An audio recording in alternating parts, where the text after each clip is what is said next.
Okay, so I'm going to present,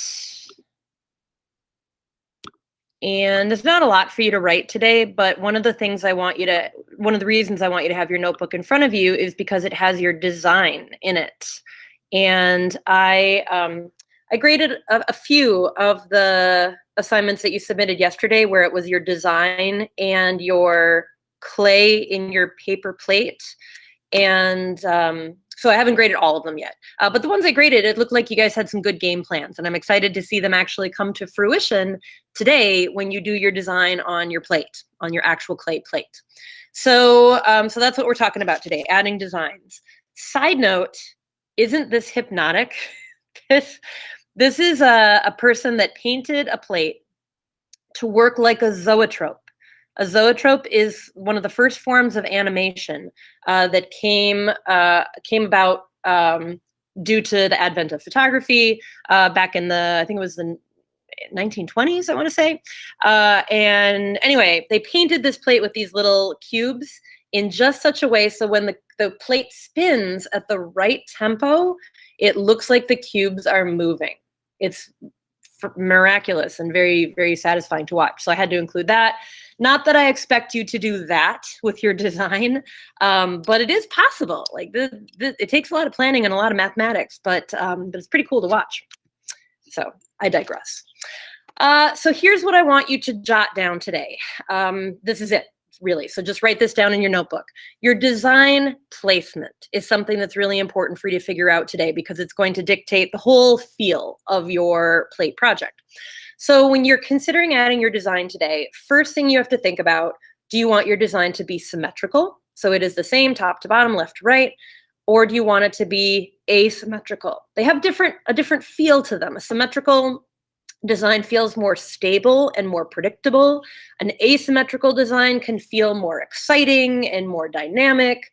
And I don't mean to make that sound like it's better. It just kind of gives a different feel. And so once you've decided if you want symmetrical or asymmetrical, then you also decide if the design is going to be in the center only. Is the design going to be on the edge only? Or is the design going to be an all-over design where it's covering every part of your plate? And it's going to be two of these things. So it's going to be symmetrical and edge only, or it might be asymmetrical and all over. So that's why that and is in the middle there. I want you to think about your design in terms of two different minds of thought. The balance, which is symmetrical or asymmetrical, and the placement, which is center, edge, or all over. Okay, I mentioned this earlier in the week. I just wanted to make sure you were really clear on it, what you wanted to do before you jump into adding your design today. I also want to show you the same plates that I showed you 2 days ago, but this time, we're jumping into it with a little bit more of a concrete mission. You're going to be adding your design today. So again, I wanted to remind you of some different placements. The one on the left, the more colorful one, is symmetrical and center only. So you can start, measure and find the exact middle of your plate, put a tiny little design in that middle, and then let your design grow out like a flower from that center point. So it would be center-based and symmetrical. Or maybe you want to do something that's symmetrical and edge only, like the blue and white plates on the right, in which case you could start at one point in your lip and then begin stamping out and around from there, around the lip. If you're going to do asymmetrical, that is a perfectly great option as well, in which case you could start drawing or stamping your design more to one side than the other, but then just make sure you're taking into account how does that asymmetrical design create some movement that does lead us over to the other side. We don't want to have a design be just strictly on one side. Even that cherry blossom on the right, it curves and brings our eye up and over and kind of fills that the circle that is the composition of that plate. And it kind of creates that illusion of movement that starts to lead our eye around the plate. So both of these would be an example of asymmetrical, and I would say kind of primarily lip only or edge only, although they do sneak into the middle a little bit. Incidentally, I'm going to show you in my demo today how you could do that cherry blossom design if that appeals to you, or really any other design that can't be done just with stamping. I'm going to show you a trick for adding designs to the clay so that you feel like you can have a lot of success with your designs. And then finally, these are examples of what I would call, I guess, mostly symmetrical designs and all over. The design is all over the entire plate. It's in the middle, it's on the edge. So that's an option too. And the nice thing about these two all over designs is that it doesn't look like either of these artists were super precise about where they placed things. It didn't look like any sort of measurement was done. And so you could start with one pattern and then just kind of start filling in the space that's remaining with similar patterns so that everything's kind of unified. And that's going to be a way that you could approach doing an all over design. Just start in one spot and then kind of just like feel it out as you go to fill the rest of the space. That's what I'm going to do for my plate today. Is I'm going to do an all over design with using one of my tiles as inspiration. So I'm going to use the same tools that I used on this tile on my plate. Okay, so this is also what I want you to write down or get into your notes for today. These are your steps for today, and there's some really important pointers that I want to make sure that I'm very clear on here. So first, when you unwrap your plates today, assess which stage your clay is in. If it is still plastic, which means if you were to touch it, it would still be sticky, let it sit uncovered for 5 to 10 minutes. And whenever I have you let something sit out for 5 to 10 minutes, I always insist that you set a timer. Because if you were to forget and come back 9 hours later, guess what? Your plate is worthless to you. You can't add a design to it.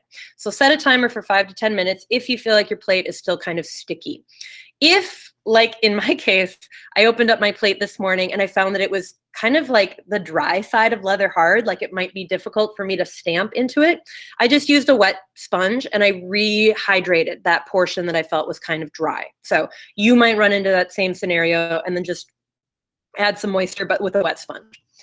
Second thing you're going to do is you're going to make sure that the surface of your plate is as smooth as possible, because once your design is in there, you're not going to be able to take a sponge back over it to smooth it anymore.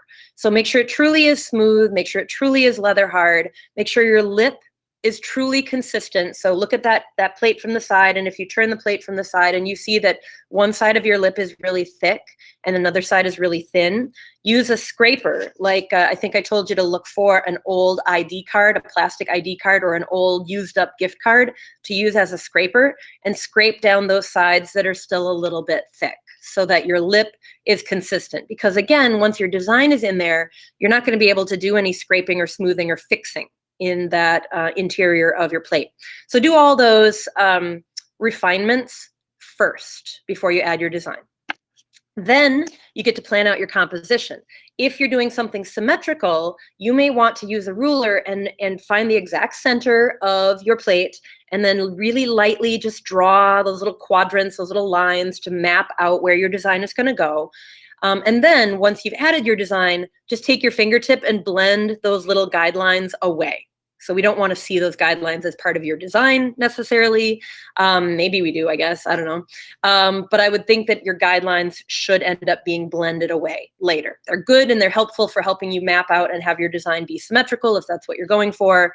But maybe that won't be applicable to everybody. Maybe you're doing something asymmetrical and you can still lightly draw on the surface of your clay to map things out, but then just blend it away when you're done. Then the fun step, you get to draw with your toothpick, or a pencil would work for that as well. Draw or carve and stamp your design, your pattern, your surface into the clay plate. So this is what we've been planning now for a day, or 2 days actually. So look back at your design that you drew in your notebook and start to carve or draw or stamp that design into the clay. And I should have written this on this slide. I'm sorry that I forgot to do it. When I grade your finished plate and the design that's inside the finished plate, I want to see that 50% of your design comes from stamping. So that could come from your popsicle stick, that could come from stamping a pencil into the clay, any found object that you find around your house. But I want to see that 50% of your design comes from a repetitive stamping mark. So make sure that you're aware of that, please. You can also draw portions of it, but at least 50%, half of it has to be stamping. And also keep in mind that if you mess up and you don't like how something looks, you can just grab a little new clay from your bag, smear it into the area where you stamped or drew, or if it's not very deep, you can also just blend it with your fingertip. And then that's effectively erasing the design that you did, and then just draw over it and make the design look how you want it to look. All right, when you are done adding your design for today, make sure it's as neat as possible, balanced asymmetrically or symmetrically, and then snap a picture. I'm really excited to look at these tonight. So snap a picture of what the design ended up looking like, and then wrap your plate entirely, like tightly, in a bag. Because tomorrow we're gonna be popping the plate out of the paper plate and adding a foot to the bottom. So those are your steps for today. If you have not finished writing these in your notebook yet, please snap a picture and finish writing it later. I'm going to move on to the demo in 3, 2, 1. I think that's my last slide. Yep. Okay. So now I'm going to demonstrate what you just heard me talk about. So, and I came up with this solution so you guys could see what I'm doing. While I'm demoing, I have this little, I guess it's for holding a computer, but it'll hold my project so you can see it. Okay, so here's my plate. So when I wrapped this up and when I opened it back up today, one side of my plate was more dry and one side was more like sticky and plastic. And so that was kind of a surprise. So I just took my wet sponge and I just hydrated the side that was kind of leather hard. And then I let it totally sit out in the open for about 10 minutes so that the side that was too sticky could catch up. So they could equalize and be the same stage, same consistency. So this is the design that I plan on doing. This is going to be an all-over design. That's what my sketch was. And so I don't really have any planning that I need to do, but I could. I could take a ruler and find the exact center of my plate and then lightly draw lines out to the points of my hexagon, knowing that later I could just blend those really light lines away. But in my situation, I'm just going to kind of fill in the space as I seem to need it. So I'm going to start with this little handmade stamp that I made, and I'm just going to kind of press it hard enough to make a design, but not so hard that I end up thinning my clay in that spot.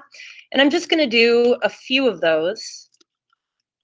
So I have kind of an asymmetrical balance happening, and I might add more of these. This is just my starting point. Then my next tool that I'm going to use is one of my popsicle sticks. So I'm going to start to create my design that radiates out from the center. One thing that you're going to find helpful, I can't really do it because I'm using it on this inclined surface, but if you put your paper plate on your towel, because you should have an old towel at your workspace, it'll kind of help cushion things a little bit, and it might help you pivot the plate, because it's going to be easier if you turn the plate, and that way you only have to keep your wrist in the same spot each time. Okay, so I have the next layer of design there. My kind of third layer that grew out from that came from the toothpick. I'm not going to do the entire design, just so you know. You're not going to have to sit here for 9 hours watching me do this.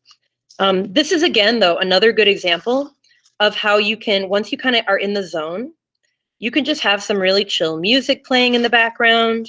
You can have your favorite TV show playing in the background and just kind of get lost in the repetitive mark making. It's kind of like, you know, coloring or like any of those other soothing activities that people do. Making these gentle little marks in the clay is just really soothing. And I just find that I kind of like want to keep doing it and keep doing it and keep doing it, but I will force myself to stop here in a little bit. So they're kind of starting to look like flowers. That design is kind of looking like a flower. I'm kind of digging that. So I'll do this same pattern on these other stamps as well. And then I'm going to let my design kind of grow and radiate out from there. And any space that I have, any negative space that's around my little flower designs, I'm going to do some stamping with the tip of my pencil. Stamping more deeply where I want it to look darker, and then eventually stamping less deeply where I want it to look lighter. So it's almost like a fade or an ombre effect, filling in the blank space. So that's how I'm going to start my design. And so that's one thing that I wanted to show you. But I do also want to show you another trick, like that cherry blossom design I was telling you about. I actually printed a design off the internet, and I'm going to trace this design. So if you want to do a little bit of drawing and then have some stamping kind of help surround that design, this is how you would do it. So I'm going to put one cherry blossom on this side, and then I'm also going to do another cherry blossom on this side. So I have kind of a bit of symmetry that's happening. I'm going to do the other one in my next hour. So I'm just going to do one of them during your hour.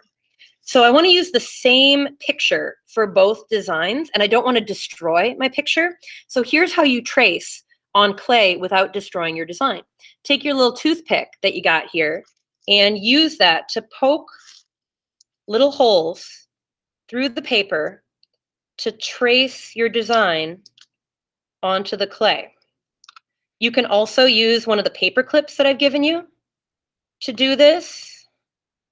I'm just piercing. I hope you can see this. I know you're not having the most close-up view, and my hand is totally in the way. So I'm just poking little holes. I'll try and do it so you guys can see it. I'm poking little holes wherever the branch is, because that's the part that I would struggle to draw, I think. So now when I peel the